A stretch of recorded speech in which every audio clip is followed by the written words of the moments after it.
Sumergida bajo las aguas, bajo los hielos, bajo las arenas y bajo las densas vegetaciones, se encuentran la mayoría de las pruebas de la existencia de una prehistoria muy diferente a la que se pueden encontrar en los libros de historia y que por ahora permite continuar levantando monumentos de impostura y bibliotecas de mentiras. Salvo que existan tritones y sirenas, nadie puede dar testimonio directo desde el fondo del mar, pero sí pueden hacerlo desde los hielos, desde los desiertos y desde la Amazonia. Y de esta última vamos a extraer de las memorias de esta antiquísima tribu indígena llamada Kayapó, asentada en el estado de Pará, que parece conservar un recuerdo ancestral de aquellos tiempos remotos. Bep Kororoti, que en lengua Kayapó significa vengo del universo o guerrero del universo. En el pasado, hace unos 25.000 años, este dios bajó del cielo para vivir entre los Kayapó enseñándoles su arte y su ciencia antes de retornar a su hogar, ascendiendo a los cielos entre las llamas de un impresionante fuego. Bep Kororoti vestía una especie de extraño vestido que lo cubría completamente. Se acompañaba con una especie de bastón del que surgían flechas con las que podía matar a su antojo, y también era capaz de reducir a cenizas a todo aquel que lo tocara. Los Kayapó celebran anualmente una fiesta ritual por la llegada de los dioses, y en ella un sacerdote hace el papel de Bep Kororoti. La similitud de su indumentaria con la de un astronauta es más que evidente. La simbología Kayapó destroza cualquier intento de especulación sobre la supuesta asimilación cultural, ya que su rito viene siendo documentado desde 1884, casi 80 años antes de que comenzaran los viajes espaciales de rusos y norteamericanos en los años 60, introduciendo así elementos tecnológicos inesperados en una sociedad que vive aún hoy a años luz de los conceptos que nosotros entendemos por civilización. Un erudito que lo estudió se llama João Américo Peret.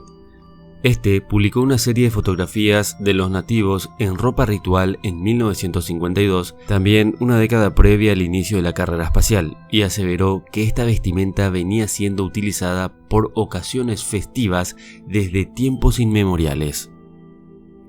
Además, los ritos y objetos que utilizaban en sus ceremonias los Kayapó, como ocurre con las tradiciones de todos los pueblos aborígenes preexistentes, apuntan a algún tipo de conexión con el universo. Hombres y mujeres emplumados de la cabeza a los pies, para verse como pájaros que se elevan hacia el cosmos, e innumerables máscaras con bifurcaciones que brotan de ellas como antenas. A nuestro entender, las antenas serían la explicación tecnológica de los cuernos de los que se está dotando a casi todos los dioses antiguos, y que ya no parece ser una mera coincidencia. João Américo Peret fue el primer erudito que entrevistó a un viejo consejero de la tribu. Este llevaba el título de Guaibaba, el sabio.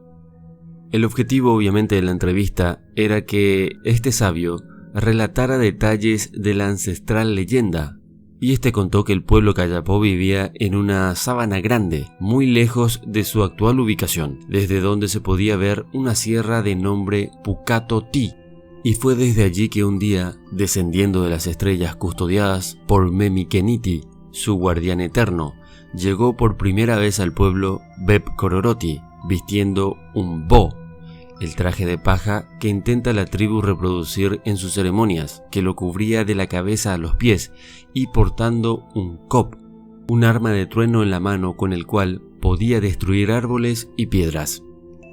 Todo el mundo en el pueblo se aterrorizó y primero los hombres trataron de proteger a sus mujeres y niños luchando contra el intruso, pero sus armas fueron demasiado débiles y todos los que lo tocaron, me refiero a Bep Kororoti, se convirtieron en polvo, lo cual motivó la huida masiva de la aterrorizada tribu hacia el monte. Sin embargo, luego de varias escaramuzas, los indígenas se fueron convenciendo de que Bep Kororoti no deseaba hacerles ningún daño, al notar en él expresiones y actitudes de afecto y una blancura resplandeciente de su piel, y posteriormente se hicieron amigos. Bep Kororoti aprendió rápidamente a utilizar sus armas y sus técnicas de caza y pronto superó en destreza y valentía a todos en el pueblo. Luego tomó una joven doncella como esposa y le engendró hijos y una hija a quien llamaron Neopouti. Beth-Kororoti era más inteligente que los demás, por lo que comenzó a instruirlos en cuestiones desconocidas, como la construcción de moradas, mejoras en las armas, agricultura y ganadería, que hicieron el trabajo y la vida más fácil para todos. También fue el fundador de la Cámara Grande, una especie de mesa redonda en la que se discuten las necesidades de la tribu. Cuando la caza era difícil, Beth-Kororoti utilizaba su kop y mataba a los animales sin dañarlos, y nunca aceptó un tratamiento preferencial en el reparto, tomando así solo lo que era esencial para alimentar a su familia. Luego se relata una época oscura de Beth-Kororoti, en la cual cambió su comportamiento. ¿Sería nostalgia? Este se mantuvo aislado en su cabaña o yéndose a las montañas de Pukatoti a meditar. Un día, siguiendo su misterioso anhelo interior, se llevó a toda su familia, menos a su hija, que no se encontraba en el poblado. Este no regresó por varios días, y cuando lo hizo, volvió descontrolado y gritando, con su cuerpo temblando, y nadie lo pudo controlar. No atacó a los guerreros, pero todos los que intentaron sujetarlo fueron repelidos por una misteriosa fuerza que, sin embargo, no los mataba y solo los aturdía. Cuando intentó abandonar el poblado, fue perseguido por los guerreros y entonces hizo algo que dejó a todos sin habla. Con su kop destruyó todo lo que estaba cerca de él: árboles, frutos silvestres, vegetación, y todo ser viviente fue convertido en polvo. De repente se escuchó un tremendo estruendo que sacudió a toda la región y Beth-Kororoti desapareció en el aire, rodeado de nubes de fuego, humo y truenos. Neopouti, la hija celestial de Beth-Kororoti, que se había casado con un guerrero y dio a luz a un hijo, le dijo a su marido que ella sabía dónde encontrar comida. La destrucción de Beth-Kororoti había sido tal que la tribu estaba pasando una cruel hambruna, pero que tendría que seguirla a las montañas de Pukatoti. Así lo hicieron, y una vez allí, Neopouti se sentó bajo un árbol especial, el Baba Menkenkre, con su hijo en el regazo, y le pidió a su marido que doble las ramas del árbol hacia abajo hasta que sus puntas tocaran el suelo. Su esposo lo hizo así, y al momento en el que el contacto tuvo lugar, tuvo una gran explosión y la mujer desapareció junto con el árbol entre las nubes, truenos y relámpagos. Su marido esperó durante días y cuando ya había perdido su valor y estaba casi muriendo de hambre, escuchó un golpe y vio que el árbol y su mujer estaban de nuevo allí, acompañados por Beth-Kororoti y grandes cestos llenos de alimentos que él no conocía y nunca había visto. El hombre celestial le volvió a pedir al cazador que doblara las ramas hacia la tierra y junto con una nueva explosión desapareció en el aire. Neopouti explicó que las instrucciones de su padre eran que todos deberían emigrar, que conservaran la semilla de esos alimentos y las plantaran antes de las épocas lluviosas para volver a disfrutar de sus frutos todos los años. Así fue como comenzó la agricultura en el pueblo Kayapó, que previamente se trasladó a Pukatoti y allí vivió en paz. Tan antigua como la leyenda es el traje espacial de paja que los indios usan en memoria de la aparición de Beth-Kororoti, que dicho sea de paso dejó una huella profunda en la comunidad y fue narrada por padres e hijos por milenios, durante los cuales obviamente, y como ocurre con todas las manifestaciones de la especie humana, se fue mezclando con mitos y adornos religiosos hechos por la mejor intención pero fatalmente distorsivos. No obstante, esa no es la razón para descifrar las raíces de esta ancestral leyenda y atribuirla a un simple cuento de niños. En el relato, aún distorsionado y decorado, subyace un hecho real: la visita de un humanoide con conocimientos amplios, con su traje espacial, su rifle láser, un vehículo de transporte estruendoso y poderoso y tal vez hasta algún tipo de puerta dimensional o temporal. Además, la ingenuidad evolutiva que ha conservado esta tribu le otorga a la historia un mayor grado de pureza y menos degeneración, superstición, ignorancia y perversión de la que pueden contener sus miles de equivalentes diseminados por el mundo. Si este ser con traje de astronauta procedía del espacio, de otra dimensión, o era un humano desplazándose desde el futuro, es algo que tal vez nunca lo sabremos. Su fisiología le permitía engendrar hijos con humanos, sus atuendos eran futuristas y a la vez demasiado humanos.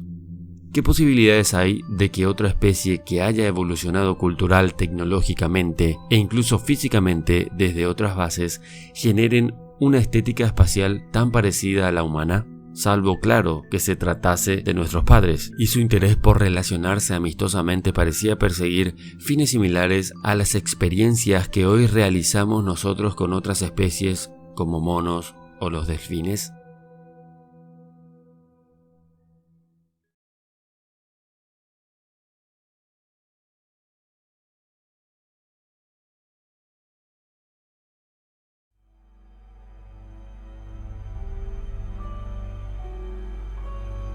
Se piensa que los Selknam llegaron a Tierra del Fuego cuando el territorio aún estaba unido al continente por el Estrecho de Magallanes, y existen indicios de ellos a partir del 6000 a.C. Hoy el archipiélago se ubica en América del Sur, entre los océanos Atlántico, Pacífico y Antártico. Dicha comunidad se organizaba en pequeños grupos, divididos en familias dedicadas a la recolección y caza del guanaco. No obstante, el más grande atractivo son las pinturas corporales y los atuendos de sus ritos iniciáticos. En el mundo occidental existen diversas concepciones para justificar el poder masculino ante el femenino. El Haim es un rito de origen Selknam donde los hombres representaban a sus deidades para demostrar su fuerza ante el género femenino e iniciar a los Cloqueten, jóvenes, en su vida adulta. Pero, ¿cómo surge esto?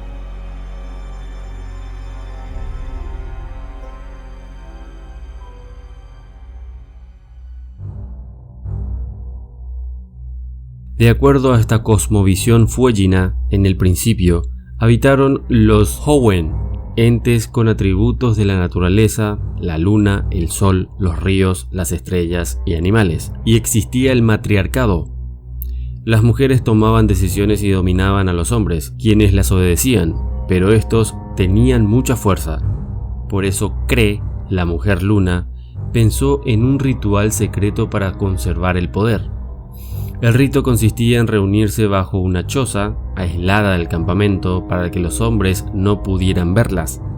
Ahí realizaban ceremonias iniciáticas y solo tenían acceso las mujeres. Para ello se caracterizaban con máscaras y pinturas corporales, con el fin de representar a los espíritus que designaban las leyes del comportamiento, además de castigar a cualquier hombre rebelde. Un día, Creem, el hombre sol, vio a dos mujeres lavándose la cara cerca de la choza y descubrió el secreto. Enseguida, corrió a contarles a sus compañeros. Enojados, fueron a la choza y mataron a todas las mujeres, excepto a las más jóvenes, quienes no conocían el ritual. Así se apoderaron del rito, iniciaron el Haim y comenzaron a personificar a los espíritus para recuperar su poder.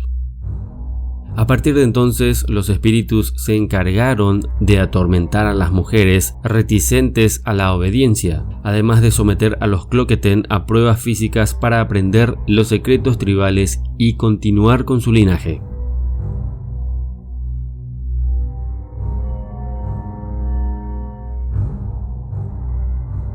Si pudiéramos imaginar las limitaciones primitivas a las que se enfrentaron los Selknam, clima, recursos naturales, movilidad, herramientas, etcétera, etcétera, resulta interesante su construcción de pensamiento y abstracción.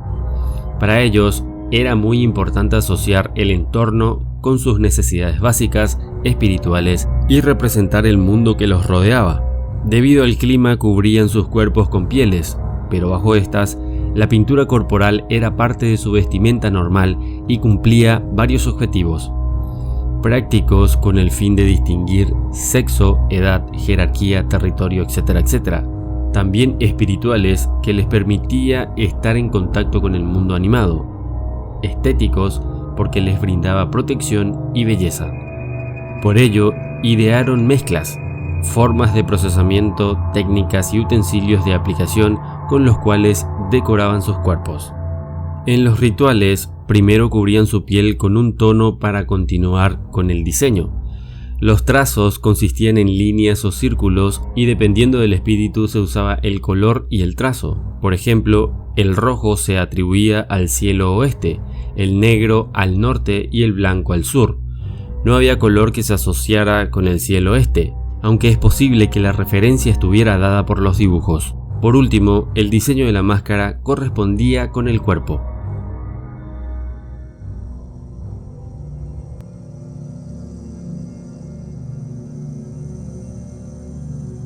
Bueno, ahora que ya conocemos a la extinta cultura Selknam, es hora de conformar una teoría menos simple que la que los antropólogos y científicos exponen en general.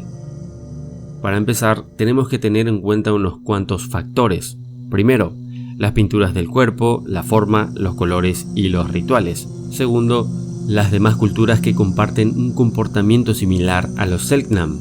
Y tercero, la relación existente entre el arte Selknam y los geoglifos de la región chilena de Atacama. La combinación de 1 a 3 colores era blanco, negro, rojo y amarillo oscuro. En cuanto a las tinturas, raspaban, masticaban y quemaban arcilla, carbón y cenizas.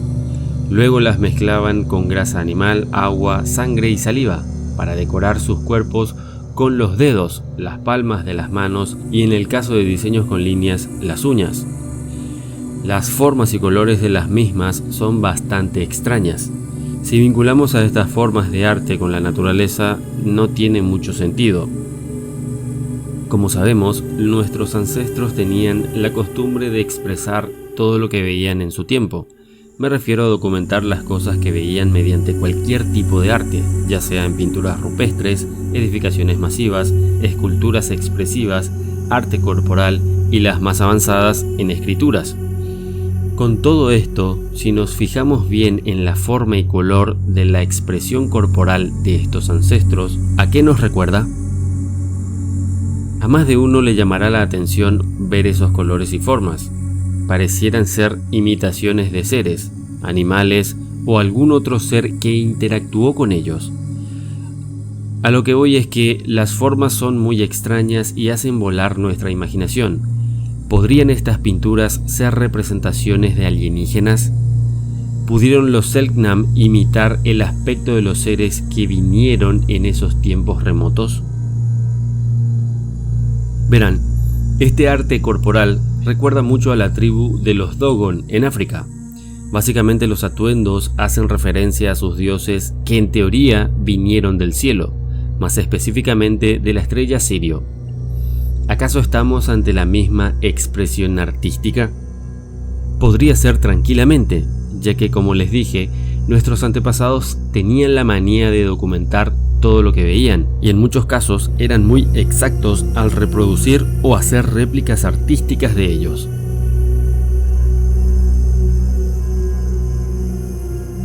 Un ejemplo claro es una tribu oceánica que al ver por primera vez un avión y a personas blancas, inmediatamente empezaron a reproducir con exactitud lo que vieron hasta el punto de adorarlos como sus dioses. Este ejemplo documentado es más que contundente y una prueba de que no estoy hablando sin fundamento válido.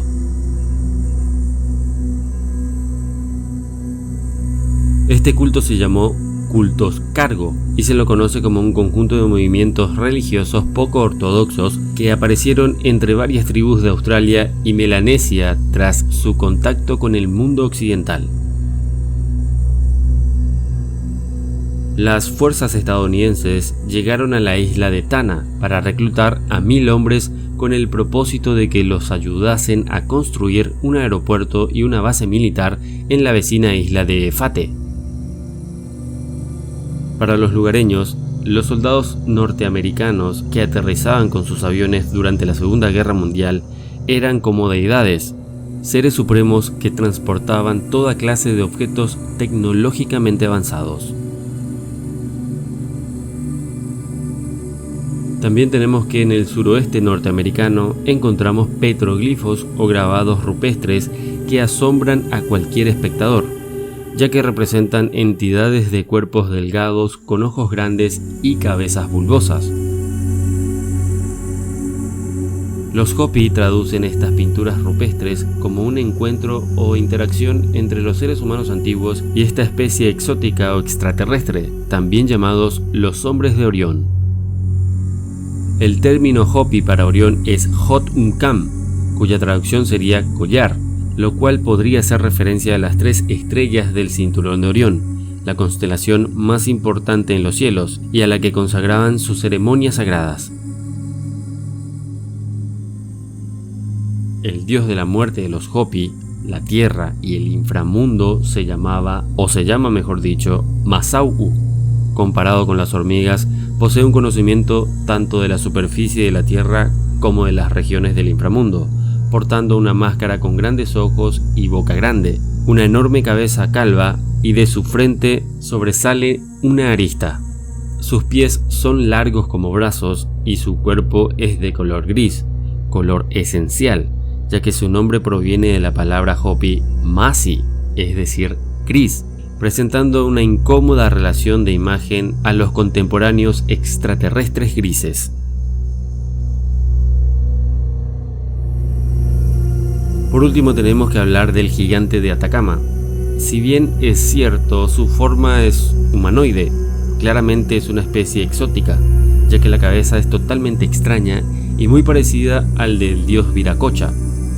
Muchos dirán que esto es muy rebuscado, pero al comparar este geoglifo con este otro, las diferencias son muchas. Uno es un humano normal, y el otro es algo similar a un humano, pero definitivamente no lo es. Es curioso, pero siempre que notamos algo extraño en el arte, sospechoso de ser alienígena, nos centramos en la cabeza. De hecho, esto es lo más distintivo en los seres vivientes. La parte de los ojos es esencial, y eso también pensaron nuestros ancestros.